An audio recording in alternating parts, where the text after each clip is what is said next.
नमस्कार साथियों, स्वागत है आप सभी का आपके अपने यूट्यूब प्लेटफॉर्म पर। तो बात आ रही है रेलवे में खाली पड़े पदों की। बैकलॉग वैकेंसी आने वाली है, 19,884 पदों पर भर्ती होगी। इसमें एससी, एसटी, ओबीसी छात्रों के लिए अवसर मिलेगा। क्यों ये बैकलॉग भर्ती हो गई है? बैकलॉग भर्ती होती क्या है? आपको इस सेशन के अंदर ये जानकारी मिलेगी। तो कृपया वीडियो उन सभी मित्रों तक शेयर कर दीजिएगा जो लोग इस वैकेंसी के लिए योग्य होंगे या और जो लोग इस वैकेंसी में प्रतिभाग कर सकते हैं। जानकारी को शुरू करूँ उससे पहले मैं आपसे निवेदन करूँगा कि आप सभी लोग प्लेटफ़ॉर्म पर यदि नए होंगे तो चैनल को सब्सक्राइब कर लेंगे, वीडियो को लाइक कर देंगे। रेलवे में 19,884 पदों पर सीधी भर्ती की जाएगी। सीधी भर्ती की करने का मतलब क्या है? बता रहा हूँ अभी। आरक्षित वर्ग के लिए बड़ा मौका है। आधिकारिक दस्तावेज का विश्लेषण मैं करूँगा जो आप आज खबर आई है। रेलवे में 19,884 बैकलॉग पदों पर सीधी भर्ती होगी। रेलवे ने हजारों खाली पड़े बैकलॉग पदों को भरने की तैयारी शुरू कर दी है या एक विशेष अभियान के तहत ये भर्ती प्रक्रिया होगी। पूरी डिटेल जानकारी आपको इस सेशन के अंदर मिलने वाली है। कुल बैकलॉग पद क्या हैं? 19,884 पद हैं। अब आप समझिए यह भर्ती किनके लिए है, पहले ये जान लीजिए। अनुसूचित जाति, अनुसूचित जनजाति, अन्य पिछड़ा वर्ग और दिव्यांगजनों के लिए यह भर्ती होने वाली है। क्यों ऐसी भर्ती है? तो उसको समझिए, पद खाली जो कंडीशन है उसको समझिए। पिछले वर्ष हुई भर्ती में योग्य अभ्यर्थी नहीं मिल पाए थे। इस वजह से इन पदों पर चयन नहीं हो पाया था। पिछले साल वैकेंसी आई थी जिसमें से 19,884 आरक्षित पदों के लिए योग्य उम्मीदवार नहीं मिले थे। मतलब इतने पदों पर मिले ही नहीं थे। आपको दिखाता हूँ पीछे जो खबर है, इस खबर पर दिखाता हूँ। देखिए, यहाँ पर बात आती है कि बैकलॉग भर्ती होती क्या है? यदि किसी भर्ती सत्र में आरक्षित श्रेणी के योग्य उम्मीदवार नहीं मिल पाते हैं, तो उन पदों को खत्म नहीं किया जाता है। उन्हें बैकलॉग के रूप में सुरक्षित रखा जाता है। अगली भर्ती के चक्र में प्राथमिकता के आधार पर इस भर्ती को भरा जाता है। पिछली बार जब वैकेंसी आई थी ना, तो इसमें योग्य नहीं मिल पाए थे। आगे हम आपको कहानी उसकी भी समझाएँगे, पूरी डिटेल आप समझिएगा। ये तो बात आपने समझ ली, पिछले चक्र के आंकड़े आप समझिए। कुल पद 2025 में आए थे, 38,000 पद आए थे। भरी गई जो नियुक्तियाँ थीं, 18,121 पद भरे गए थे।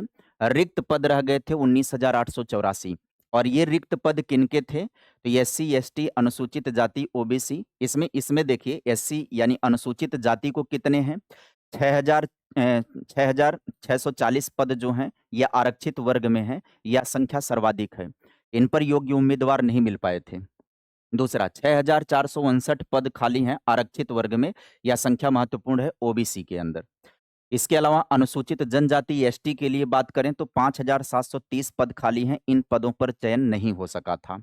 अब आगे समझिए, बैकलॉग भर्ती होती क्या है? तो ऊपर हमने बता दिया था, योग्य उम्मीदवार जब पिछली वैकेंसी में नहीं मिलते हैं, तो पदों को खत्म नहीं किया जाता है, बल्कि वो पद सुरक्षित रखा जाता है। अगली भर्ती में उसे जोड़ दिया जाता है और उसे एकदम वरीयता देकर के उस वैकेंसी को कंप्लीट करवाया जाता है। प्राथमिक नियम क्या है? अगली भर्ती चक्र में इन बैकलॉग पदों को प्राथमिकता के आधार पर भरा जाता है। अब आगे समझिए, पिछले चक्र की सफलता की बात करें तो ओबीसी कैंडिडेट जो हैं वो 10,186 पद भरे गए थे। दिव्यांगजनों के 482 पदों पर नियुक्तियां हो पाई थीं, शेष पद खाली रह गए थे। भर्ती एजेंसी आरआरबी रेलवे भर्ती बोर्ड है और आरआरसी रेलवे भर्ती सेल हैं। रिक्रूटमेंट प्रोसेस इन्हीं के द्वारा ये संचालित किया जाता है। आधिकारिक बयान आया है, सीपीआरओ शशिकांत त्रिपाठी का आया है। भर्ती प्रक्रिया पूरी तरह से रेलवे बोर्ड के दिशा निर्देशों के अनुरूप संचालित की जाएगी। बैकलॉग पदों को प्राथमिकता के आधार पर भर्ती किया जाएगा। अब इसमें आप देखिएगा, ये अखबार की आज की कटिंग है। यहाँ पर देखिए, 19,884 पदों के लिए नहीं मिले योग्य उम्मीदवार जब पिछली भर्ती हुई थी, तब नहीं मिले थे। 38,000 पदों पर भर्ती की प्रक्रिया चलाई गई थी, लेकिन इनमें से केवल 18,121 पदों पर नियुक्ति हो सकी थी। शेष पद विभिन्न कारणों से खाली रह गए थे, जिनमें पात्र अभ्यर्थियों की कमी प्रमुख वजह थी। एससी के लिए सर्वाधिक जो हैं 6,440 पद खाली रह गए, ओबीसी के लिए इतने पद खाली रह गए हैं। अब इसका जो डिटेल होगा, भर्ती प्रक्रिया जो है, वो पूरी तरह से रेलवे बोर्ड के दिशा निर्देशों के अनुरूप संचालित की जाएगी। उन्होंने कहा कि बैकलॉग पदों को प्राथमिकता के आधार पर भरा जाएगा, आरक्षित वर्ग के अभ्यर्थियों को पर्याप्त अवसर उपलब्ध कराया जाएगा। और यहाँ पर वही खबर दूसरे अखबार के अंदर भी सेम छपी हुई थी। इसका डिटेल नोटिफिकेशन जब जारी होगा, तब सारी प्रक्रिया के विषय में आपको जानकारी मिलेगी। इसमें असिस्टेंट लोको पायलट के भी पद हैं, जिसमें टेक्निकल डिग्री की ज़रूरत पड़ती है, और भी पद हैं। पद का वर्गीकरण और कितने कहाँ पर पाए जाएँगे, जब डिटेल नोटिफिकेशन आएगा, तो उसकी एक विस्तृत वीडियो आपको इस प्लेटफ़ॉर्म के माध्यम से ज़रूर मैं दूँगा। तो कृपया आप सभी लोगों में से जो लोग चैनल पर नए होंगे, पहली बार विज़िट कर रहे होंगे, चैनल को आप सब्सक्राइब कर लीजिएगा, वीडियो को लाइक कर दीजिएगा। अभी के लिए इन्फॉर्मेशन इतनी है कि इन पदों पर भर्ती की जाएगी, ये बैकलॉग है, विशेष तौर पर ध्यान रखिएगा। योग्यता वगैरह की डिटेल बात मैं अगली वीडियो में करूँगा, जिसमें क्वालिफ़िकेशन समझाऊँगा, उम्र समझाऊँगा, परीक्षा पैटर्न समझाऊँगा। वह वीडियो आप सभी को मिलेगी, शीघ्र अति शीघ्र मिलेगी।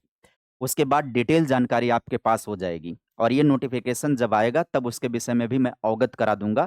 इसलिए भी आपको प्लेटफॉर्म पर बने रहना होगा, क्योंकि ऐसे छोटे बड़े जो भी वैकेंसी जहां भी अवसर मिलेगा, उसकी वीडियो आप सभी को इस प्लेटफॉर्म के माध्यम से दी जाएगी। आज के लिए इन्फॉर्मेशन का सेशन यहीं पर समाप्त करेंगे। मिलेंगे अगली वीडियो में अगले नए इन्फॉर्मेशन के साथ। Bye bye, take care, thank you.